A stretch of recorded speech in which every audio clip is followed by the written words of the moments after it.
Karthigai Deepam serial இன்னைக்கான எபிசோட்ல என்னெல்லாம் இன்ட்ரெஸ்டிங்காக நடக்க போகுதுன்னு ஒரு ஷார்ட் ரிவ்யூ பார்க்கலாம் வாங்க. ஐஸ்வர்யா ரூபஸ்ரீ கிட்ட தீபா சினிமாவில் பாட போகிற விஷயத்தை வந்து சொல்கிறாங்க.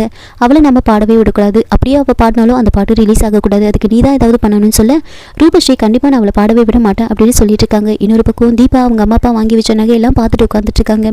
அப்போ கார்த்திக் என்னங்க நகையை பார்த்துட்டு இருக்கீங்க அப்படின்னு சொல்ல, இந்த நகையெல்லாம் வாங்குறதுக்கு கண்டிப்பாக எங்கள் அப்பா கடன் தான் வாங்கியிருப்பாரு, கண்டிப்பாக அதிக வட்டிக்கு தான் கடன் வாங்கியிருப்பாரு, அந்த கடன் எல்லாம் அவர் எப்படி திருப்பி கொடுக்க போறாருன்னு எனக்கு தெரியல, அதெல்லாம் நினைக்கும் போது கஷ்டமாக இருக்குது, இந்த நகையை போடணும்னு கூட எனக்கு தோணலை அப்படின்னு சொல்ல அதுக்கு கார்த்திக் வந்துட்டு, இங்கே பாருங்கள் உங்கள் அப்பா வாங்கின கடனை அடைக்கிறது எனக்கு ஒரு நிமிஷம் வேலை, ஆனால் கண்டிப்பாக உங்கள் அப்பா அதை ஏற்றுக்க மாட்டார், உங்களுக்கு இப்போ சினிமா வாய்ப்பெல்லாம் நிறைய வந்திருக்குல்ல, நீங்கள் அடுத்தடுத்த வாய்ப்பு கண்டிப்பாக வரும், நீங்கள் சம்பாதிச்சு உங்கள் அப்பாவுக்கு அந்த பணத்தை வந்து கொடுங்க, கண்டிப்பாக அவர் ஏற்றுப்பார் அப்படின்னு சொல்கிறாங்க.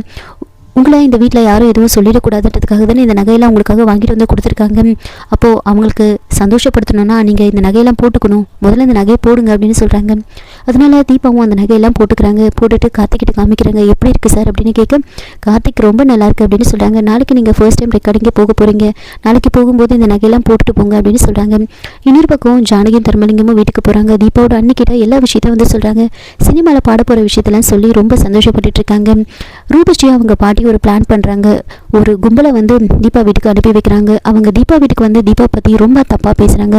நியூஸ் பேப்பரில் வந்த விஷயத்தை வச்சு பயங்கரமாக வந்து தீபா வந்து அசிங்கப்படுத்துகிறாங்க. இதெல்லாம் பார்த்துட்டு இருந்த தர்மலிங்கம் வந்துட்டு, என் பொண்ணு மேலே எந்த தப்பும் கிடையாது, சாயந்தரமே வந்து நியூஸ் பேப்பரில் அதை பற்றின வந்து ஒரு மன்னிப்பு கேட்டு வந்து நியூஸ் போடுவாங்க, அதெல்லாம் பொய்யான தகவல் அப்படின்னு சொல்ல அவங்க இன்னும் பயங்கரமாக திட்ட ஆரம்பிக்கிறாங்க. இதெல்லாம் பார்த்து ரூபஸ்ரீ அவங்க பாட்டி ரொம்ப சந்தோஷப்பட்டுட்டு இருக்காங்க. அப்போ தீபாவோட அண்ணி வந்து அவங்க எல்லாரையும் திட்டி அங்கேருந்து அனுப்புகிறாங்க.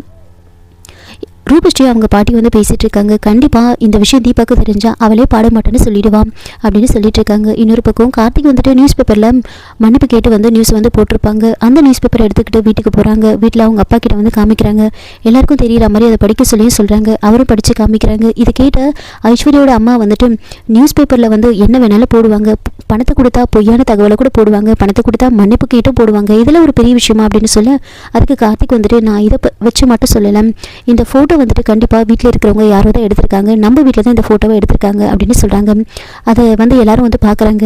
இதை கேட்ட உடனே ஐஸ்வர்யோட அம்மா வந்து என்ன பண்ணுறதுன்னு தெரியாமல் முடிச்சுட்டு நின்றுட்டு இருக்காங்க. இதோட இந்த எபிசோட வந்து முடிச்சிருக்காங்க. என்னோட ரிவ்யூ பிடிச்சிருந்தா லைக் பண்ணுங்கள், மறக்காமல் சப்ஸ்கிரைப் பண்ணுங்கள். தேங்க்யூ.